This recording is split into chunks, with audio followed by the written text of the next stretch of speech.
Hi, welcome to this chess channel for you.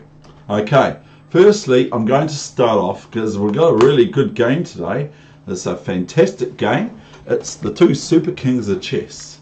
Okay, and it's not the World Chess Championships. It's a rapid game, but here it is, something I was sent by my friend in Australia. I just found it last night. This is from the Chess Symbol for 27 October 1988, a date to remember at the Regent, Sydney. Grandmaster Anatoly Karpov versus 25 players. And I haven't really taken much notice of it, but obviously that's Anatoly Karpov, former world chess champion, at least twice before Kasparov took over the reign, 1983 or 84. I think it was 84. Here is his John Hancock, or his autograph, or his signature. So it's pretty precious, really. Your souvenir scorecard. My friend in Sydney sent this to me. I have some information about the biography of Anatoly Karpov. If you'd like to hear what that is, then please request it via my chess channel or your chess channel. So if you want to hear what the biography says about him, then that would be available upon request, but there it is there. So anyway, here we go without further ado. So what happens when the Super King of chess, Grandmaster So, in a rapid, meets the young boy in August last year of 2018. He meets up with the unpronounceable Indian Grandmaster, who was possibly only 12 at the time, or 13, because his birthday is on August the 10th, and this game was played about then, so I'm not completely sure. Sorry for that. And here we go. So move one, we go down a typical sort of London system that Grandmaster Super King and Super Grandmaster Wesley So plays white pieces, and so he's playing the London system. So here comes d5. Now just knight c3, yeah, not c4 here, but I know that he doesn't like to play. I think I've heard that they don't like to play necessarily here c4 because it's done and battered, you know, it's done and dusted. So here we've got bishop f5, which is very, very sensible, of course. So what does white play? A wee bit of a surprise. I was a wee bit surprised because I thought, wow, you know, still the opening. But what white plays here, what Grandmaster So plays, is knight b5. Now obviously we're threatening just knight c7 check, and it's pretty unpleasant for black. So black plays the move that I play too, which is knight a6 if someone does this to my c7 square with a knight and a bishop on f4 and b5. So here comes e3. Now these moves were not banged out, okay? These moves were quite slow, especially this move. Now this move I expected Pragna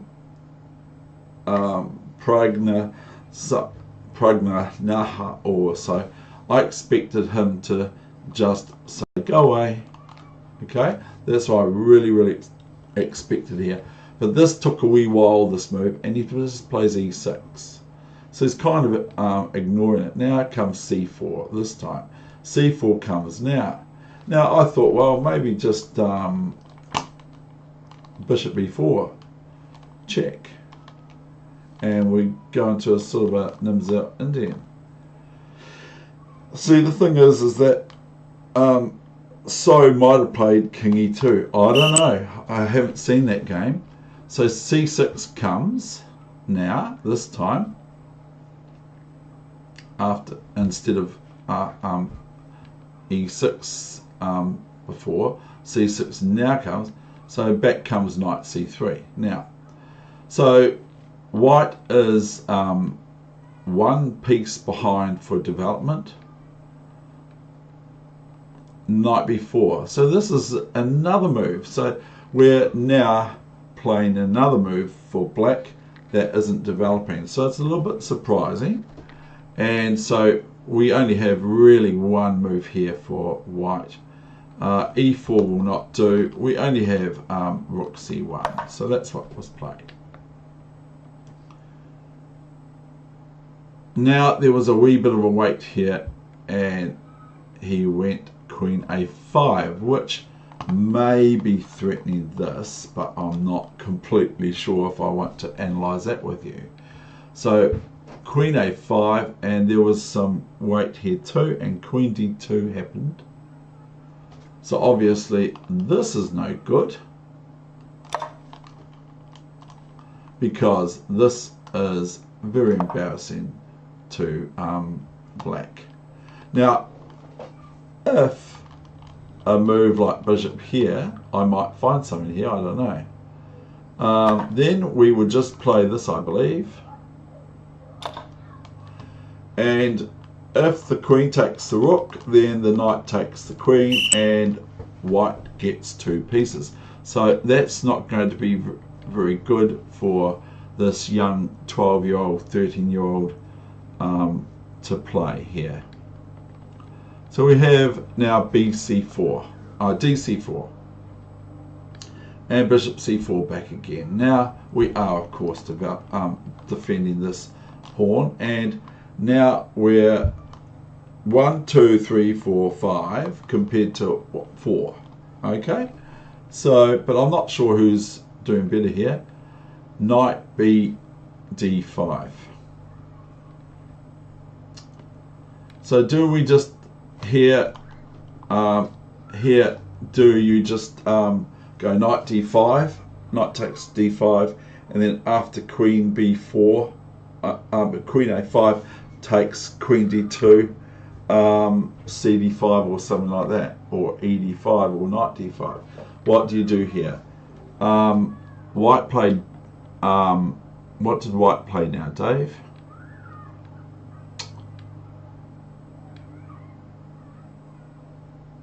He plays a wee move that I didn't really consider. He plays bishop e5. So if here, okay, we do not take with the queen, because if queen takes here, then we have new variation, a very easy move to see bishop b4 winning the queen. So but white was met with knight c3, and now so same with rook c3 is no good because of two reasons. One is easier to see, and the other one is 2. So it's white's move now. What should white play? Because it looks quite bad for white. I was thinking, oh, this is not very good. So should white just take this knight? But then hang on, what happens if knight e4 after bc3? What happens if knight e4? Then it looks kind of crunchy on this square, considering we've got bishop b4 to follow. So what does white do now? Panic? No, white now plays a wee surprise move, a wee bit of an intermediate move, because this knight is not going anywhere, is it? Because it's queen takes queen. So white just takes this knight on f6, and so the move in order here is not bishop here now, because then just pawn takes knight on c3, and it's all over for black. So black plays gf6. So there was a lot of waiting here and that sort of thing, and I've got some things written down I noticed.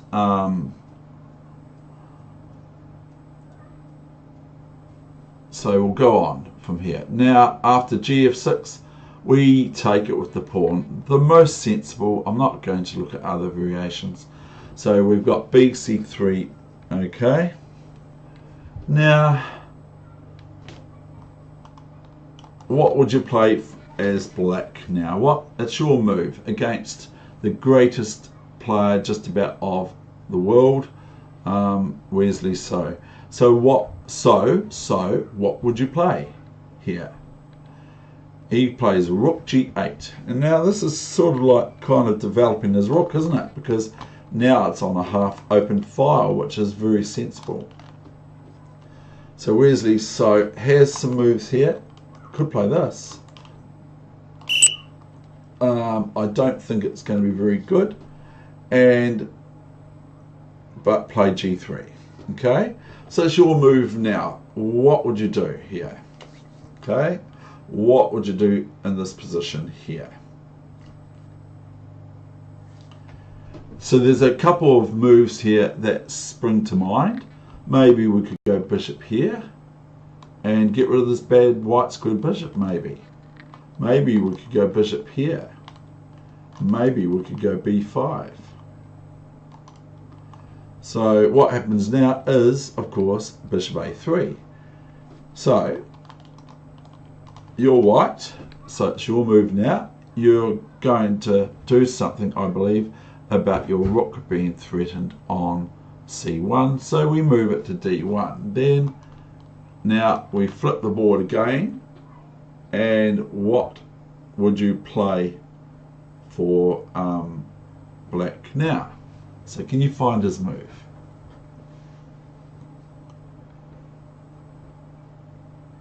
Okay, so here we go with the move that he plays. There's a couple moves here. It's either rook d8. We'll just check. Yep, that's rook d8. So your grandmaster, so what would you do now? Okay, so what would you do here for white? So you're playing the game of chess. So you can score yourself on, that's from Daniel King, I believe, Grandmaster Daniel King. He used to do this, and I think he still does, or something in the UK magazine. So black's not doing too bad, especially that black's got the two bishops versus the bishop and knight. So probably white is a little bit on the back foot here. So what does Wesley play? He plays f3, and so now he's just threatening to play e4 and knight e2 and maybe castling or king f2 or all sorts of things. So now black plays something like, does black play king here or king here? I think I'll better connect my rooks by this move or something else. So I've already said this move, so good on you if you saw it. It's b5. Now Wesley spent quite a bit of time on this, I think, especially coming up. So here's bishop d3. Okay, now what? You're black here in this position. What would you play here now? And it looks kind of quite good, even to my naked eye. It looks quite reasonable, but plays b4. So that if bishop takes bishop, which happens, then is it queen f5 or ef5 or take the pawn first? Okay, so they're your options, main options. I don't know about any other ones. So here's bishop f5, and here we've got bc3. Why not? And I thought this is looking very good for black. Now comes queen c2. Now what do? You go and go, oh, hang on. If I take this bishop, because if I take this bishop now, then I've got these ugly looking triple isolated pawns, and this pawn island on its own isolated, and these doubled pawns and this isolated pawn as well. And if I take with the queen, same sort of thing happens, or queen takes c3. But I think that that's pretty nasty indeed taking this. But I mean, we better take it, shouldn't we? Because otherwise we're going to be a whole piece down against the great Wesley. So what do we do? So this this player amazed me with the next move. So can you find the next move that black played here, which was extraordinarily hard to find a move against defending it? But well done if you found it. Okay, the next move was rook b8. Now this looks terrible for white.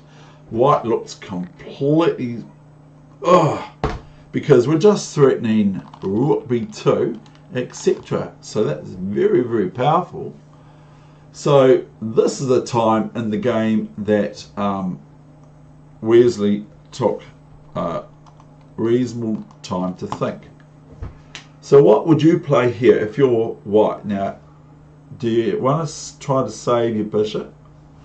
You cannot play rook here. I'm going to tell you straight away, you cannot play rook here because rook b1 check is very hard for white after that, because white's going to lose their queen at least after this. Okay, because if rook b1, I will show you just as proof, white can just about be met with this, but we'll just be sensible. Okay, now the big move here that always gets through is c2 check, discovery check with the queen, and now we have this to follow, even though white is going to get the queen on b1 possibly after the king moves somewhere like this.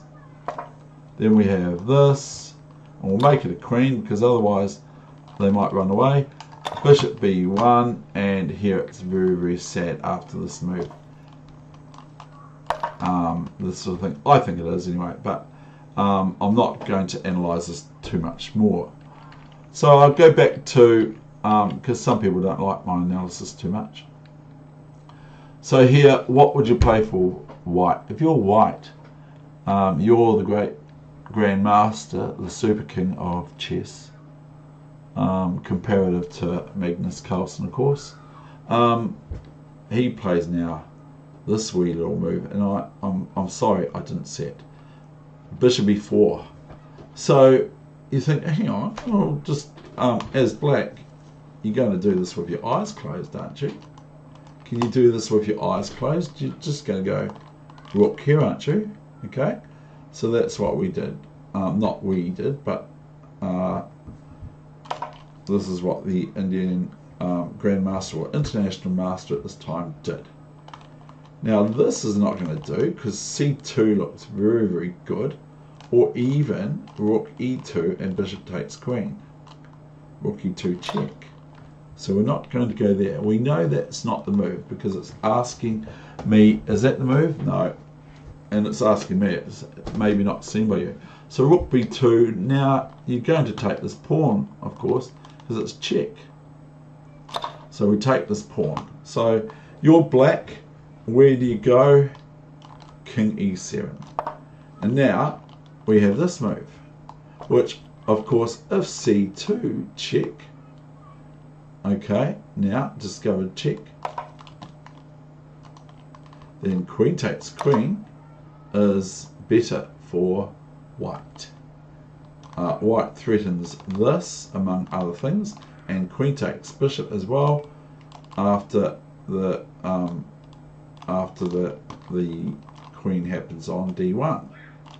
So we got the queen, king d1, and as you would appreciate, this is sad for white. But hang on, there is a wee little tactical possibility here. After king d2, we have this blunder, which is no good because of bishop b4 check, picking up the queen again, but it's still crazy position. With check, of course, bishop b4. So here we got here, black plays queen a4, bishop a4. Now we're almost returning to normality. So white now plays not anything because it's black's move, David. c2. Now this prompted a reasonably big response from white. White cannot play king here. Okay, why not? Because rook b1 is very, very hard for white to meet, even for him to meet. If bishop c2, then rook c1, and thereafter, then if this bishop, if this, then this, because the other variation is no good, this, and then we have this, but the situation is no good for white. White's clearly not doing very well here. Either king here or king here. So we'll just go king here for the purposes of this, etc. And this sort of looks pretty good for black, in my opinion. We also have this move too, which is threatening bishop takes, and rook takes, rook takes, rook takes, and king has to move somewhere. So it's pretty good for black if that happens.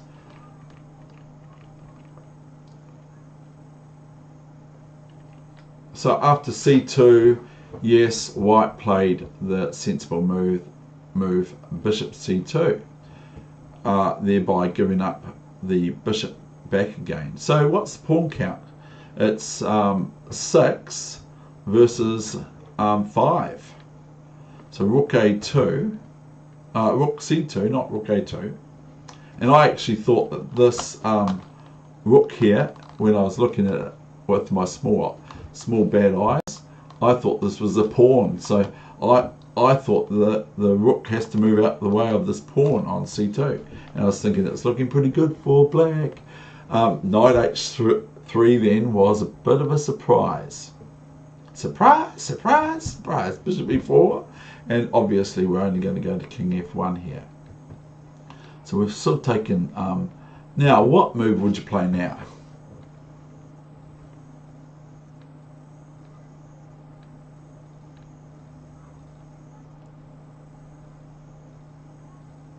So good on you if you found it. Let's double up the rooks. So is to move. So what does so do? I believe he went either, I think he went rook g1. Yep, rook g1. So it's very, very good for your chess, doesn't matter who you are, to 1, know the endgame. Very important to know the endgame.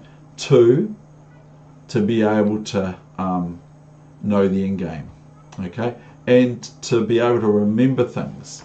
It's very, very good to be able to remember things. So here's rook g1, and so rook h2 happens. Of course, we might as well grab the pawn, and now we're equal nearly, even though we've got the 7th rank and everything like that. So black is met with knight f2, thereby closing off this rook on the 7th rank from being a very, very strong pair now. Now maybe we should play rook here, which I think was played. So it's good to remember what the moves were. So is white. So what does white play here? What would you play here?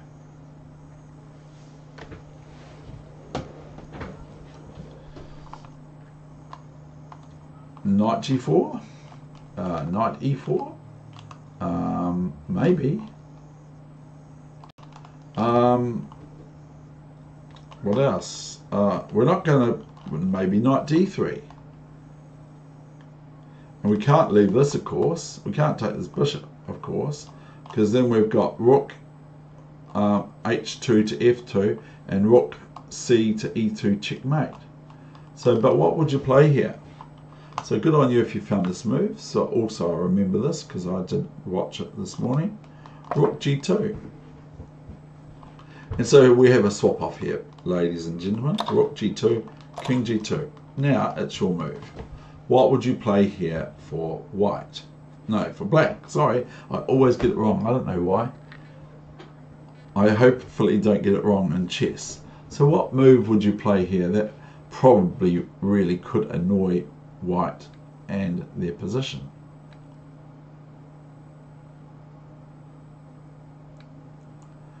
So here's a nice move for white to have to meet and cause them to think a little bit, is bishop d2. And actually in this game, for about the first time I saw, Wesley just got up all of a sudden, abruptly left the board, and then came back again, and soon thereafter left the board again. But it's all relative, because there was some, like sort of like this in the seat, either in his move or not in his move. So there's nothing I can talk about. Any New Zealander will know that I can't talk about antics at the board. So king h3, very surprising. We have bishop e3. So otherwise, what would black do about, what would white do about this? I mean, what can white do about it? You can't really do anything other than maybe move it. But then we're going to enter into, if e4, then we're going to enter into something pretty drastic indeed. We're going to enter into this. And this rook and bishop battery are now threatening just rook f2 or similar. So after rook f1, then we just have bishop d4, and I believe that white is in a very bad position. White cannot really move. We'll probably want to play the a pawn.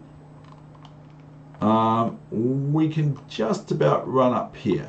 We can, I believe we can just run the king up to grab this pawn or something like that. So this is scheming, of course. So this is, this is very difficult for anyone to find the move here. So he played king h3, and this is just amazing. Just the way that he plays it is just like beautiful. So the moves here played by both players is just beautiful the whole way. So bishop e3, we have to do something about our knight.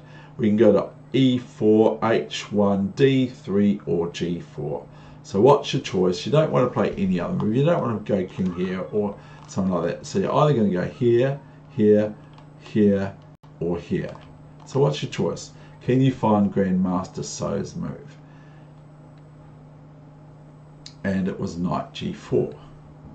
Now we've been attacked, of course. We've been attacked on our bishop. So he, the young, amazing chess player, plays bishop c1.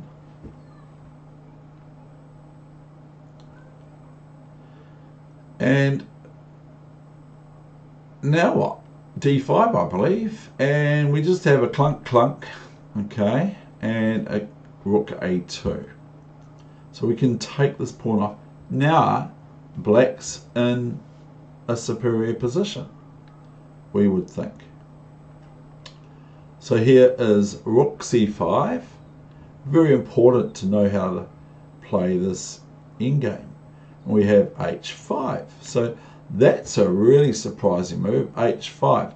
Could we just take this pawn on f6 and then the bishop on c1? No, because we've got a move that I actually didn't see, is rook h5. I thought, oh, that's right, we can take that pawn, can't we, for white? So now what would you play?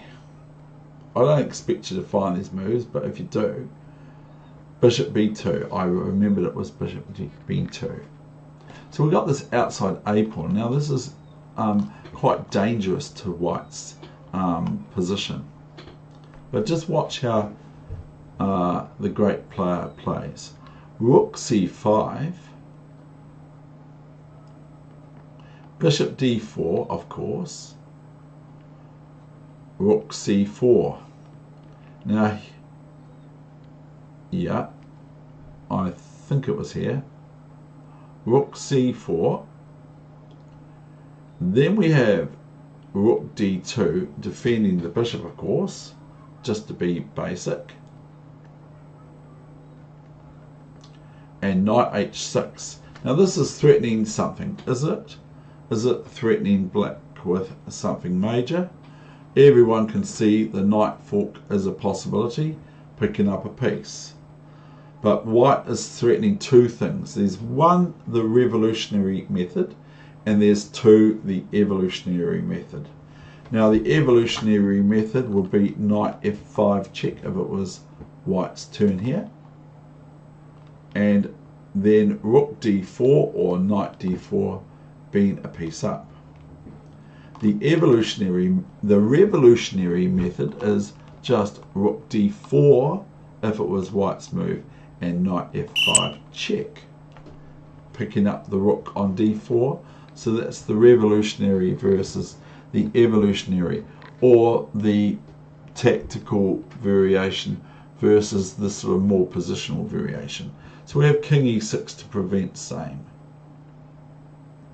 Now what should white do? Should white just play rook c6 here, or something else? Now I think that white played f4 here. No, I'm wrong. Oh yeah, I think white played king g4. Yeah, king g4.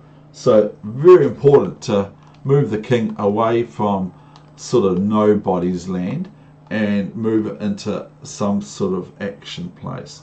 Now this pawn on f5 is restrained from moving. It's not blockaded. If the knight is on f5, then the pawn on f6 is blockaded, which is what Nimzowitsch speaks about a lot in his books. So here we have king g4. So it's your move now. What would you now play?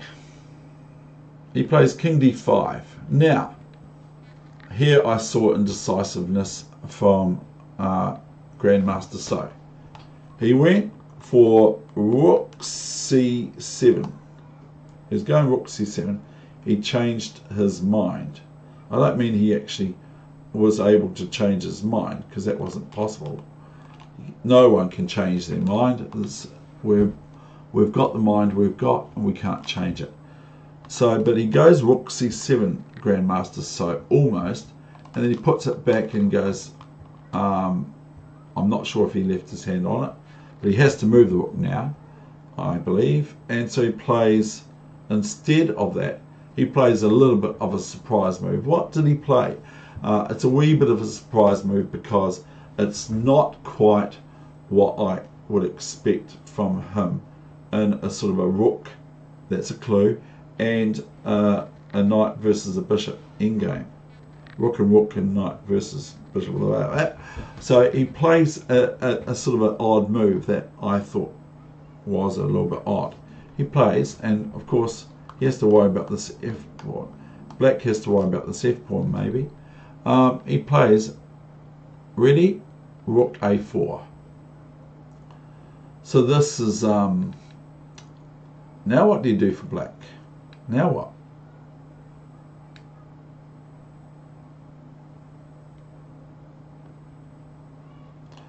I believe bishop e3 happened, yes. And now, why doesn't white just take this pawn with the knight?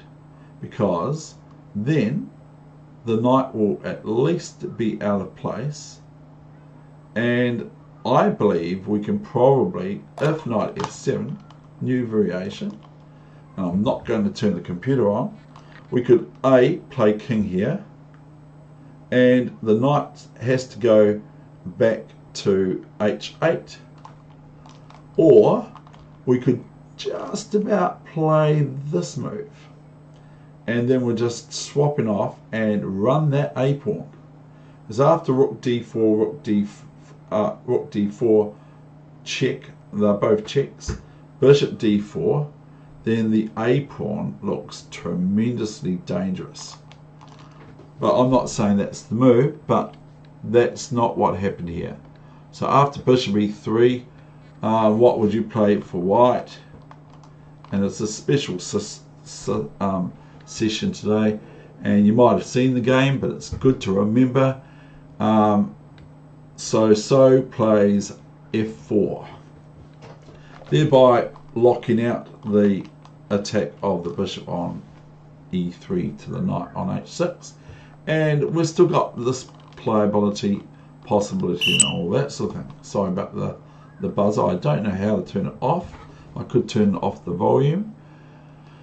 So now we have bishop e6. I did believe that that was the next move, because otherwise we're going to have to meet this move probably, and we might play bishop c5, but I don't know if that's particularly good. So bishop b6 prevents that.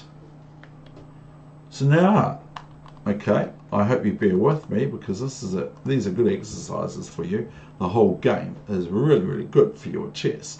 It doesn't matter who you are. It doesn't matter even if you're my nemesis from Auckland. It doesn't matter if you look at these moves, even if you know them, and try to work out what next. So white is to move, and I believe it was either knight f5 from memory or rook a6. King f5, David. King f5. So white's playing very actively, more actively than I wanted to. Then we have rook d3, and so obviously we're not going to let that g pawn be taken, so we play g4. Sorry about before, g4. Rook d4 now, and now do we swap off? Okay, does Grandmaster So swap off, or does Grandmaster So play something else?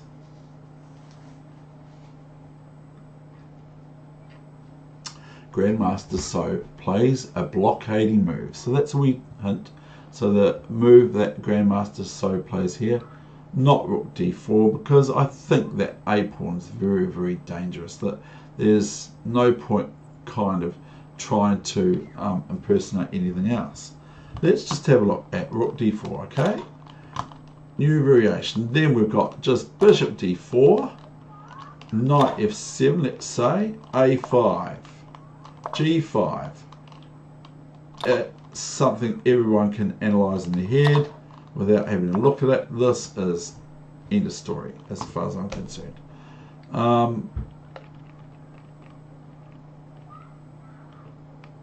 So what did So play? So played a blockading move, as I've already said, played rook a6. So this prevents the pawn from starting to march, which could be quite good if it starts marching. That's what I was thinking. Now, what you could play here now, could you? Maybe not. Maybe we could play here and here, wanting to push this a pawn sooner or later. Because in the old days, we used to have to work out adjournments. We used to have to work out the game from a point of stopping the game and then having to play it again at a later time and later date usually. So we would be able to go home and analyze this, say this position here, if it's, and white would have to, as it's white's move, would have to white would have to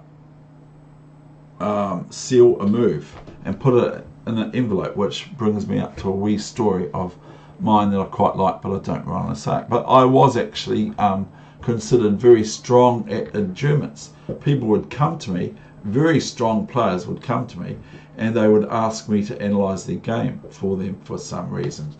Obviously, if we have two moves in a row, we can checkmate white here. Okay, so that's the first move, because here we're threatening rook f4 checkmate. Quite nice, eh? So white has to do something expedient about that. I think it's king f6. Yes, good. Well done, David. You can take a break. Now we have rook f4.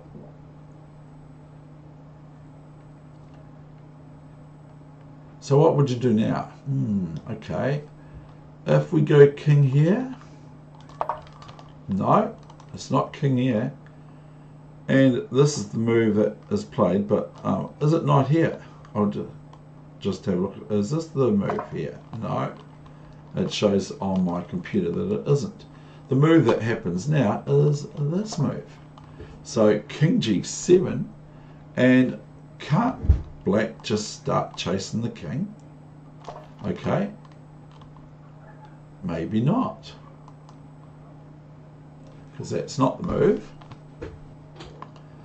So what black plays now is Thunderbolt and Lightning, which is like what we're looking here, is bishop b6. Okay, and the computer says that's correct. So we're white, and now what would you play? g5. Now I will play the rest of the game, but not to say that it's not worthy of looking at too much, but I don't want it to go too long. King e6. Now we're defending this, and we probably have ideas for rook in here and here, or something, and attacking things, or maybe we can go here and here, attacking things for black. So rook a2, rook f3. So we're probably wanting to play this move, because the bishop cannot be helped by, well, can we do that even? I don't even know. So rook f3, we have rook e2 check. Here we have rook e3 check, check not, and rook g2, and rook f3, and rook e2, and rook e3, and rook g2, and rook f3, and here Grandmaster So offered a draw, and it was accepted. What a game. That is the end of the session. I will end it right there. Thank you very much. I hope you enjoyed that with my hero behind me, not me, but the person behind me, my hero, one of my heroes from New Zealand, like meeting Queen Elizabeth II when I was about 14, and she spoke to me. And I said that was the end of that, wasn't I?